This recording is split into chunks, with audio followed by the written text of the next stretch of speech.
Countdown. How does it make you feel to know that what you're eating for dinner tonight previously was contained in a small pen with other animals who had died or had disease?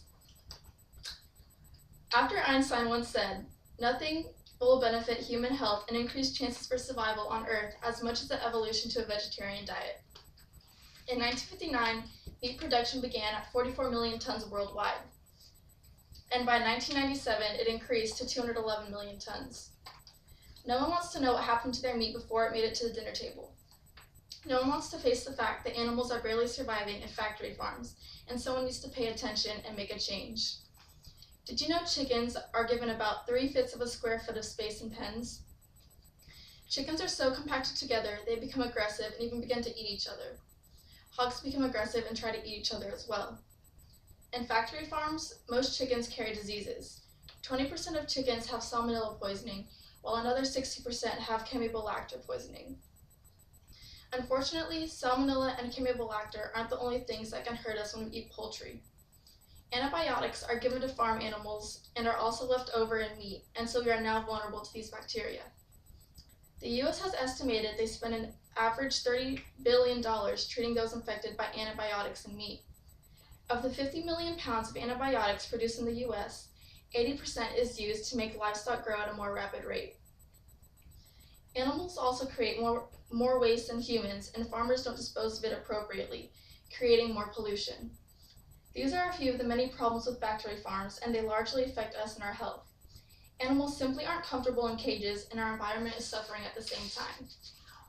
Some of these problems can be easily avoided, but should be handled in an appropriate manner. Because hogs try to eat other hogs, farmers now cut off their tails, while chickens have their beaks cut off for trying to eat each other. This situation could be handled in a better manner by making larger pens so you can avoid the problem of hurting the animal. It would also decrease the amount of deaths and disease in the farm. Unfortunately, because people continue to buy this to need a supply of meat, factory farms will continue to produce and grow and clutter. Farmers also continue to cut what they can so they can make a larger profit. Farmers aren't willing to expand to make the animals happy, as their mind is set on strict business. The reasons factory farms continue to exist is due to supply and demand, but if we take meat out of our diet for maybe a year, a lot can change. Factory farms have made an extremely negative impact on the environment and society. It was reported by the USDA that animals in factory farms produce 61 million tons of waste a year.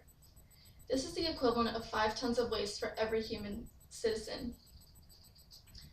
The environment is being polluted by cattle as they have damaged groundwater in 17 states. The machinery in factory farms is incredibly dependent on fossil fuels, and this adds to more pollution. As I mentioned earlier, animals are crammed together in pens or even secluded to their own crates, and this has caused disease to spread. Sheep farms are to blame for swine flu. Sheep factory farmers jam pigs into pens and let them live there until there's no room to breathe. Thus, swine flu is born. The outbreak spread to humans and is now extremely dangerous, but the pigs are not to blame. It was the farmers who crammed them into cages. It is unfortunate to say that man created swine flu. It is hard to call factory farms a farm while everything is industrialized to its maximum.